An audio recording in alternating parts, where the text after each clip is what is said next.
Le voleur a utilisé un autocollant pour bloquer la caméra dans la pièce. Il a ensuite commencé à explorer la pièce à l'aide d'un marteau. Il a senti que le son provenant du mur n'était pas correct. Il a donc pris le marteau et a frappé fort. Ils ont alors trouvé un coffre-fort caché. Ils étaient très excités. Ils ont mis leur stéthoscope et ont tourné les engrenages avec précaution. Mais lorsqu'ils ouvrirent le coffre de toute leur force, ils ne trouvèrent rien à l'intérieur. Ils étaient désespérés. Mais le compagnon a accidentellement tiré un coup de feu et a touché une voiture de luxe valant des millions de dollars. Lorsque l'homme a fixé ses yeux, il a accidentellement découvert un soupçon de lumière dorée provenant de l'impact de la balle. Cela lui a permis de comprendre ce qui se passait. Il a alors demandé à son compagnon de lui donner un pied de biche et a commencé à le frotter directement contre la peinture de la voiture. Je ne me suis pas rendu compte qu'en dessous il y avait de l'or extrêmement pur. Pour vérifier ses soupçons, l'homme s'est rendu à l'arrière de la voiture et a gratté la surface de la peinture. Il s'avère que toute la voiture est en or pur. Mais à ce moment-là, les hommes se trouvent dans un immeuble de 18 étages. Pour voler cette voiture de luxe de grande valeur, ils ont ouvert un morceau de verre trempé. Ils prévoyaient d'utiliser une grue pour faire descendre lentement la voiture. Lorsque leur partenaire, situé au-dessus d'eux, a appuyé sur l'interrupteur, la voiture a été soulevée par la grue dans la seconde qui a suivi.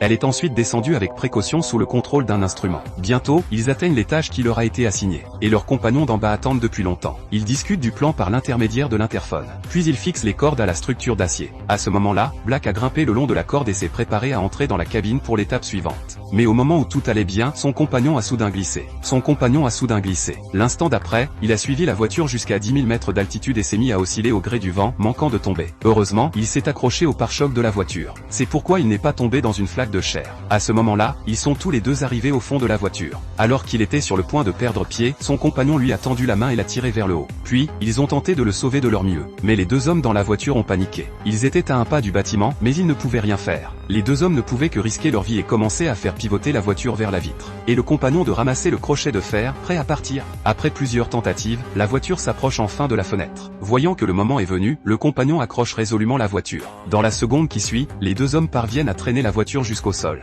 Mais ce n'est pas le moment de baisser la garde. Ils se rendent dans la salle de contrôle de l'ascenseur et coupent le courant. Ils ont ensuite poussé la voiture jusqu'à l'entrée de l'ascenseur. À ce moment-là, une vieille dame est apparue soudainement. Heureusement, ils n'ont rien remarqué d'anormal après l'explication. Ils ont ensuite poussé la voiture dans la cage d'ascenseur. Mais l'arrière de la voiture était coincé en haut. Ils ont été choqués. Heureusement, ils ont pu transporter la voiture.